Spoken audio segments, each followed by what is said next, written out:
Hello. नमस्कार दोस्तों। आप सभी के प्रेम में जैसे कि आप बता रहे थे कि जितने भी पुराने कलाकार हैं, पुराने लेखक हैं, पुराने गायक हैं, उनके इंटरव्यू का वीडियो लें, तो आप सभी के प्रेम में हम आज खरगोन जिले के ग्राम बिजल गांव में आए हैं, जो खरगोन से प्रेम नगर और प्रेम नगर के पास में ये बिजल गांव। तो बिजल गांव में आए हैं। यहाँ के गायक बहुत प्रसिद्ध गायक एवं लेखक हैं, जिनकी लेखनी अच्छे अच्छे गायक गाते थे और बहुत ही पुराने गायक हैं हमारे गणपति जी यादव, जिनका आप लोगों ने नाम भी सुना है। और आज हम उनसे ही जुड़ी हुई कुछ यादें आप तक लेकर आए हैं। तो आइए चलते हैं, ये उनका घर है और चलते हैं हम दादाजी से जो भी जुड़ी हुई यादें हैं उनसे ही बात करते हैं। चलिए हमारे लेकराम भाई कैमरामैन के साथ दादाजी के साथ चलते। नमस्कार दोस्तों, पहुंच गए हम दादाजी के पास। ये हमारे गायक दादाजी श्री गणपति जी यादव। और सबसे पहले तो मैं दादाजी के चरण स्पर्श करता हूँ और दादाजी से जुड़ी यादें आप तक पहुंचाने की कोशिश कर रहे हैं हम। दादाजी जय सिया राम। दादाजी आपकी अभी उम्र कितनी है? उम्र अभी स्कूल प्रमाण क्रमांक से मतलब 64वां साल चल रहा है। तो आपने जैसे ये कलगी तुर्रा प्रोग्राम या निमाड़ी गाने में जो भी स्टार्ट किया था, तो ये कौन सी उम्र से किया था? ये तो 12-14 साल 15 साल की उम्र से हमारे काका जी गांव में ये सब निमाड़ी गाना बजाना चलता था गणगौर के समय पे, होली के कार्यक्रम में। उनके पीछे मतलब साजिंदे बन के बैठते थे। धीरे धीरे धीरे धीरे फिर गायक कलाकार बना दिए। जैसे आप का लिखने के बारे में हमने बहुत सुना है कि आप लेखक भी बहुत अच्छे हैं। बड़े बड़े गायक आपकी लेखनी गाते थे, आपके गीत गाते थे। तो आपसे जो भी जुड़ी हुई यादें हैं, मतलब सबसे पहले आपने किसके सामने प्रोग्राम किया, फिर इस कलगी तुर्रा प्रोग्राम को कहाँ कहाँ गाया, और कैसे कैसे आपके इस प्रोग्रामों में किस परिस्थिति में, उतार चढ़ाव की परिस्थिति में आपने ये प्रोग्राम गाया।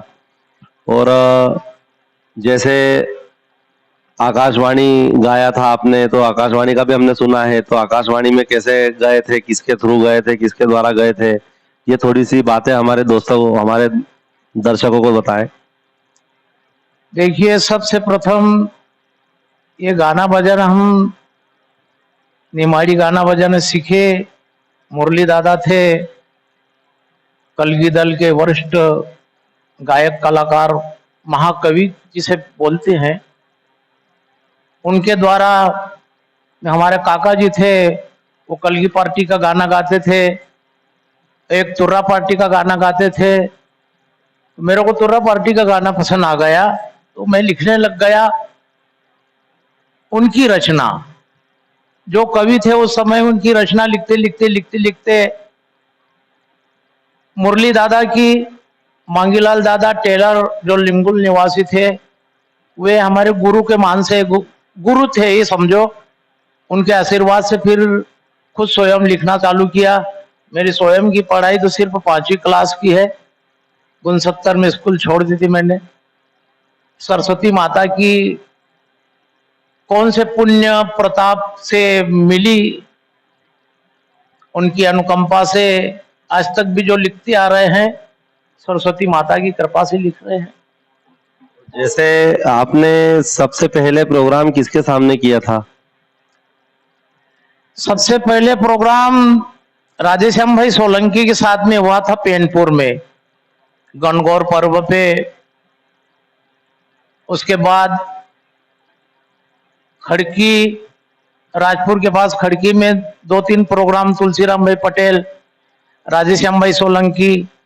1986 में रामलाल जी सोलंकी गोगांव के महागायक कलाकार, जो कि उनके मुकाबले में कलगी पार्टी में मेरे हिसाब से कोई था नहीं। उनके सामने बिस्टान में प्रोग्राम हुआ था। राधेश्याम सोलंकी, कसराद वाले आनंद राम दादा थे, कलगी पार्टी के वरिष्ठ गायक कलाकार और वरिष्ठ कवि थे। उनके साथ में ताराचंद भाई यादव थे।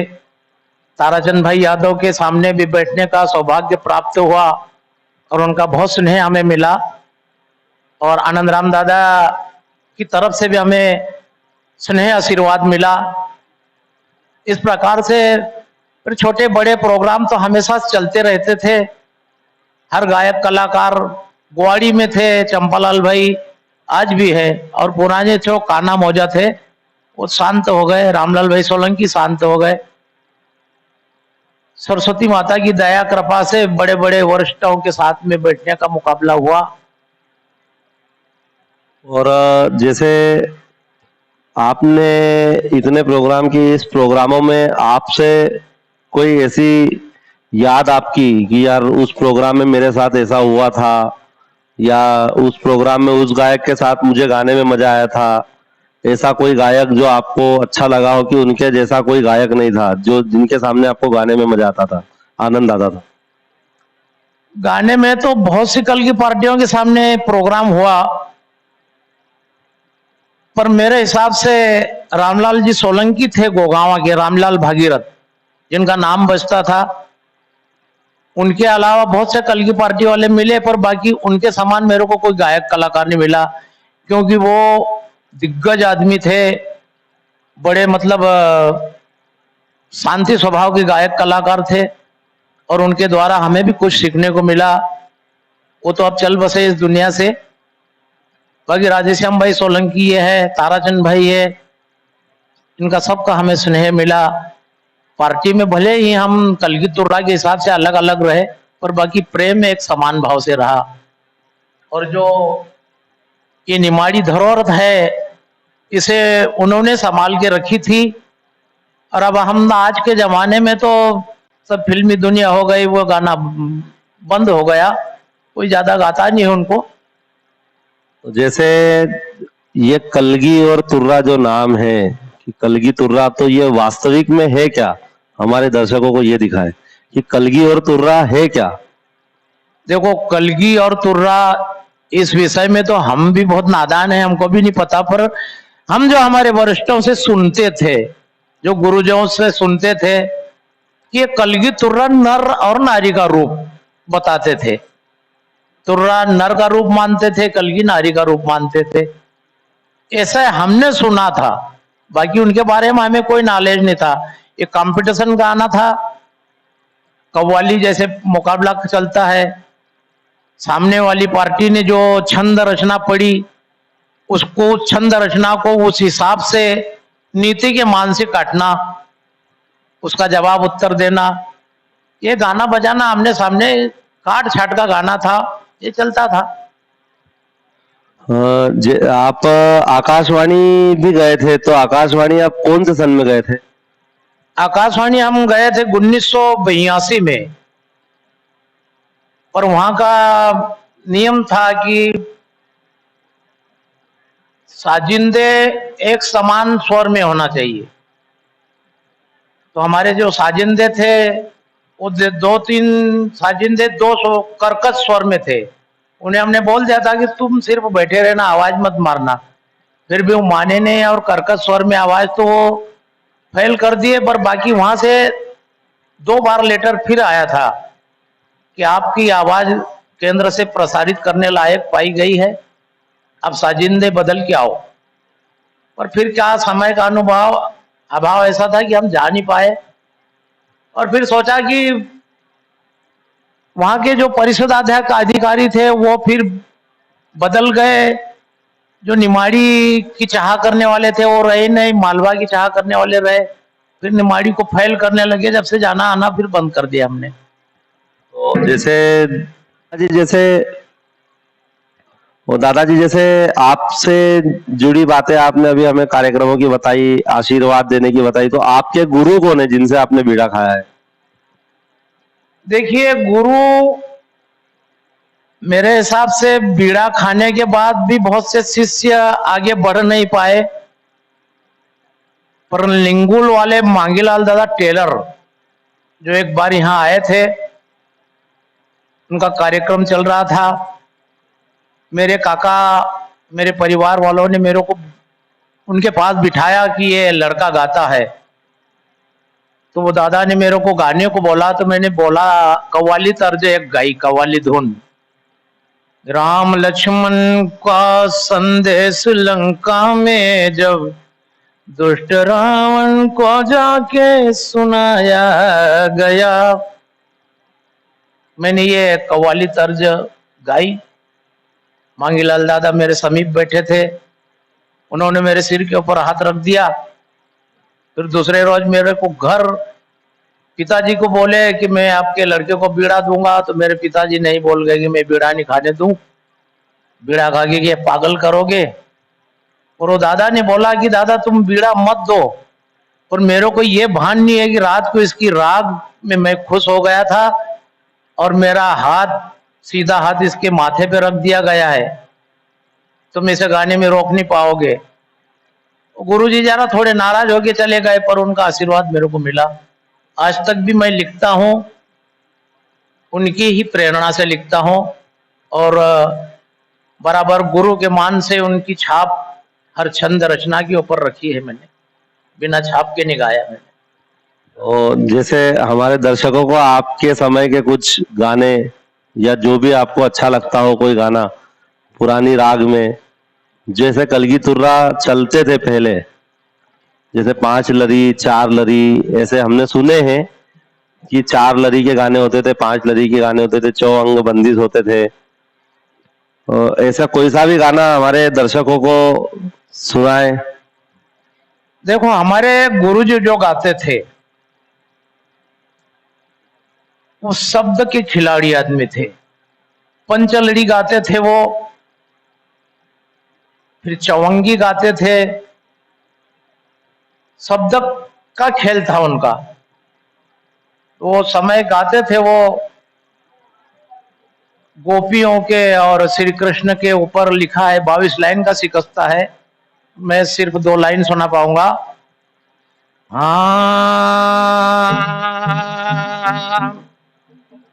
वक्रम तुंड महाकाय सूर्य कोटि संप्रभ निर्विघ्नं कुरु मे देव सर्व कार्य शुभ सर्वदा।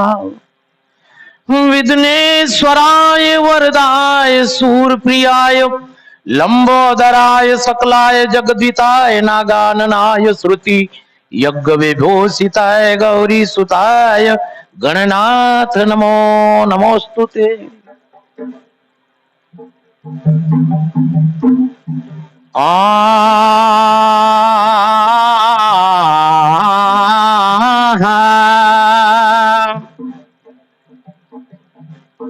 मनमोहन माधव मुरलीधर,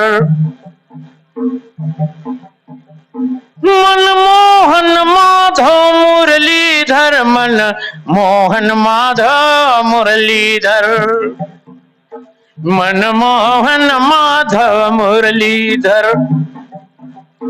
कुंजन मन रासर में रजनी, सखियां सब सारी सुध बिसरी, सुनी बंसी श्याम की मन हरनी।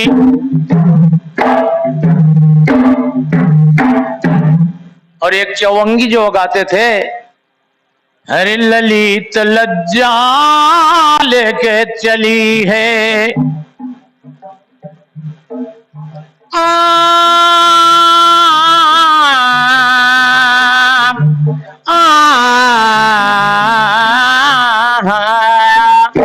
ललित लज्जा लेके चली है, लखत वो चंदा सी उज्ज्वली है, लुभाया सिख जा तलमली है, लता में उलझी सुमन कली है।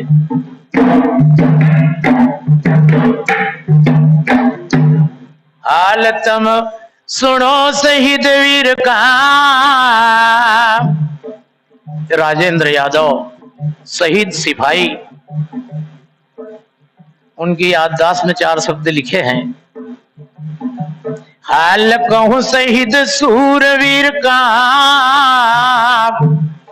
जो गया रोकने पतन बांध सर कफन फर्ज था वतन वो कश्मीर का हाल कहूं शहीद सूरवीर का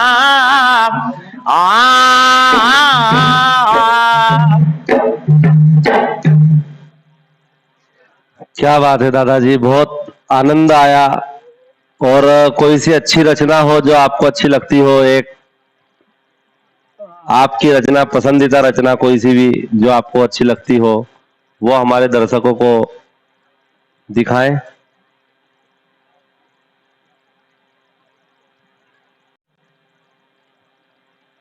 ये हमारे देश के ऊपर हमारी छोटी बुद्धि अनुसार कुछ शब्द लिखे हैं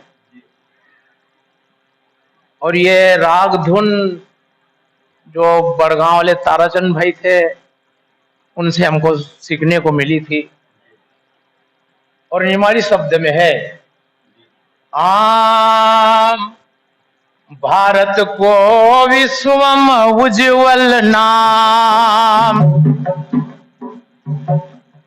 भारत को विश्वम उज्ज्वल नाम, करियो भारत को ऊंचो नाम, जीती नन स्वतंत्रता संग्राम, करियो भारत को ऊंचो नाम। एक अंतरा इसमें कि आपसी फूट का कारण देश में कहता था कि हमारा भारत देश का अंग्रेज में मिलेगा था। जब भारत का ऊपर अंग्रेज ने राज करो थो, आपसी फूट का कारण देश में अंग्रेज ने करो अधिकार, चमड़ी का गोरा मन का काला अने करने लग्या घणो अत्याचार। जब कहो कि एक तरफ महात्मा गांधी अहिंसा की छिड़ी आंधी, अरे क्रांतिकारी वीर ने बिगुल बजायो, चंद्रशेखर आजाद ने झंडो उठायो, सुभाष चंद्र बोस ठोस मतो उपजायो, अरे सैनिक भगत सिंह साथ निभायो, आजादी लेने का खुला आम, करो भारत को उज्ज्वल नाम, जीती लियो स्वतंत्रता संग्राम, करियो भारत को उज्ज्वल।